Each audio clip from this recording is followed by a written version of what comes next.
केसरी पैलवान शिवराज राक्षे तेव्हा कापासाला 7 वाजता चालते पुढे गेले काय खाऊन आले 3 तास चला या चला आणि कुस्तीला सुरुवात होते. जमाल महाराज केसरी पैलवान शिवराज राक्षे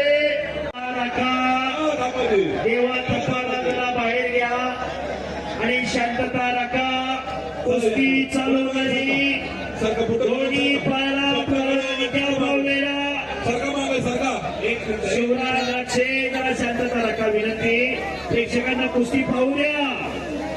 आणि सोनू कुमार एका पायाला निक्या पावलेला आपली कुस्ती युट्यूब चॅनलच्या माध्यमातून बूट घालून जाऊ नका.